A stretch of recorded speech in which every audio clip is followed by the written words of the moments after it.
Welcome, ladies and gentlemen. This is Basil Rathbone inviting you to join me beyond the green door. Today we shall follow Henry Gill on the road to adventure, a road which sometimes leads beyond the green door. In August of 1927, Henry Gill set out on a world cruise.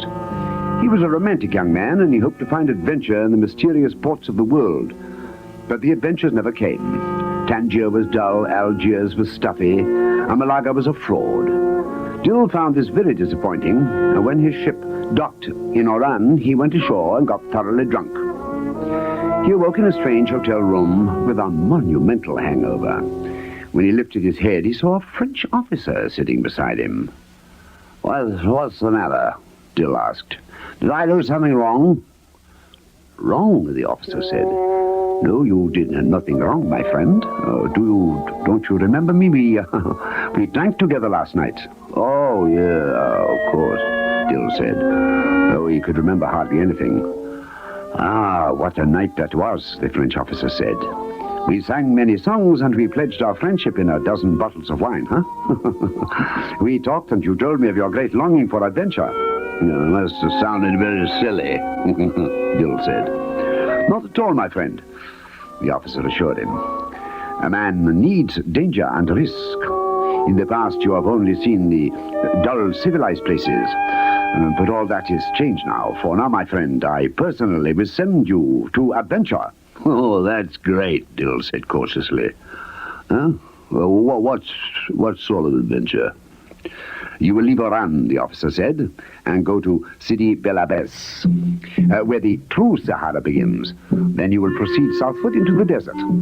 Your way leads across mountains of black rock, razor-edged and hot as lava. One of 1,000 Tuareg warriors may lie in ambush as you descend once more to the waterless desert. Finally, with luck, you will reach your destination at Fort Charlet. Oh, sounds dangerous, Gill said, trying to make it seem a joke. Dangerous, but of course, the officer replied. Not 1 man in 10 survives the trip to Fort Charlet. But that is what makes it so glorious. That is adventure, the real thing, and not the fraudulent wonders you were promised on your cruise. Even though the officer's speech was rather melodramatic, Henry Gill was impressed. For a moment, he seriously considered going on the perilous journey. But then his common sense prevailed. It was one thing to dream of adventure, but it was something else entirely to let a madman send him off on a suicidal trip. I'm sorry, Gill said. I have to rejoin my ship. You see, Gill stopped. For his door had opened, and 2 armed soldiers had entered. The officer said sadly, I had hoped to spare you this unpleasantness, but I regret to say that you must go. There is no way out.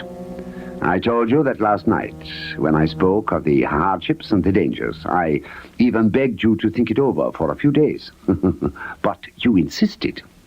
What are you talking about, Gill asked? What did I insist on?